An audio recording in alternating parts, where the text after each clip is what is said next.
നമ്മൾ ഈ മരിച്ചവരുടെ സംസ്കാര ചടങ്ങുകൾക്കായിട്ട് 10,000 രൂപ അനുവദിച്ചിട്ടുണ്ട്. ക്യാമ്പുകളിൽ നിന്ന് വീടുകളിലേക്ക് പോകുമ്പോൾ വീടുകളിൽ വെള്ളം കയറിയവർക്ക് അടിയന്തിരമായി 10,000 രൂപ വെച്ച് ഓരോരുത്തർക്കും കൊടുക്കാൻ വേണ്ടിയിട്ടുള്ള നടപടികൾ സ്വീകരിച്ചിട്ടുണ്ട്. പിന്നെ ജീവനോപാധികൾ നഷ്ടപ്പെട്ടവർക്ക് ഒരു കാർഡിൽ നിന്ന് 2 പേർക്ക് 300 രൂപ വീതം, അപ്പോൾ അത് ഇത് നിൽക്കുന്നത് വരെ അവർക്കൊരു ധനസഹായമായി കൊടുക്കാൻ പറഞ്ഞിട്ടുണ്ട്. സാധാരണ ഗതിയിൽ കിട്ടുന്നത് മരിച്ചവർക്ക് കിട്ടുന്നത് SDRFൽ നിന്ന് 4 ലക്ഷം രൂപ, CMDRFൽ നിന്ന് 2 ലക്ഷം രൂപ, പിന്നെ PMNRFൽ നിന്ന് 2 ലക്ഷം രൂപ, അങ്ങനെ 8 ലക്ഷം രൂപയാണ് മരിച്ചവർക്കുള്ള ധനസഹായം. പിന്നീട് നമുക്ക് നേരത്തെ നമ്മൾ ഈ വലിയ ലാൻഡ് സ്ലൈഡൊക്കെ വന്ന് വീട് കംപ്ലീറ്റ് ഒഴുകിപ്പോയി, വീടില്ല, ആ സ്ഥലത്ത് വീടും വയ്ക്കാൻ പറ്റില്ല.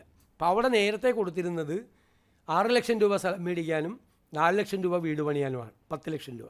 അത് 12 ലക്ഷമാക്കി വർദ്ധിപ്പിച്ചിട്ടുണ്ട്. ആദ്യമായിട്ടാണ് 12 ലക്ഷം രൂപയ്ക്ക് വർദ്ധിപ്പിക്കുന്നത്. വീട് പൂർണ്ണമായും നഷ്ടപ്പെട്ടവർക്ക് നേരത്തെ കൊടുത്തിരുന്നത് 4 ലക്ഷം രൂപയാണ്, അത് 6 ലക്ഷം രൂപയ്ക്ക് വർദ്ധിപ്പിച്ചിട്ടുണ്ട്.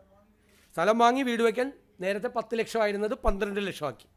നേരത്തെ 4 ലക്ഷം വീട് വയ്ക്കാൻ കൊടുത്തിരുന്നത് നമ്മൾ 6 ലക്ഷമാക്കി വർദ്ധിപ്പിച്ചു. കാരണം ഈ വീടിൻ്റെ മെറ്റീരിയൽസിനൊക്കെ വില കൂടി. ഇത് പണ്ടെങ്ങാണ്ട് തീരുമാനിച്ചു വെച്ചിരിക്കുന്ന റേറ്റാണ്, ആദ്യമായിട്ടാണ് ഇത് കൂട്ടുന്നത്, ഇപ്പോൾ കൂട്ടുന്നത് ഒരുപാട് വർഷങ്ങൾക്ക് ശേഷം.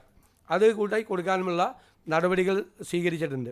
പിന്നെ കൃഷിനാശത്തിനും ചെറിയ തോതിലുള്ള, ഇപ്പോൾ ഉദാഹരണത്തിന് 2.5 ഏക്കർ സ്ഥലത്ത് നെൽകൃഷി നശിച്ചാൽ 13,500 രൂപയാണ് കൊടുത്തിരുന്നത്. അങ്ങനെ കൃഷിനാശത്തിന് വളരെ ചെറിയ നഷ്ടപരിഹാരമാണ്. അത് ഒരു പ്രപ്പോസൽ കൃഷി വകുപ്പിൽ നിന്നുകൂടി തരാൻ പറഞ്ഞിട്ടുണ്ട്. അടുത്ത ദിവസം ക്യാബിനറ്റ് യോഗവും കൂടി കൃഷിനാശം ഉണ്ടായവരുടെ നഷ്ടപരിഹാരം കൂടി വർദ്ധിപ്പിക്കാനുള്ള തീരുമാനം നമ്മൾ ഇന്നത്തെ യോഗത്തിൽ എടുത്തിട്ടുണ്ട്.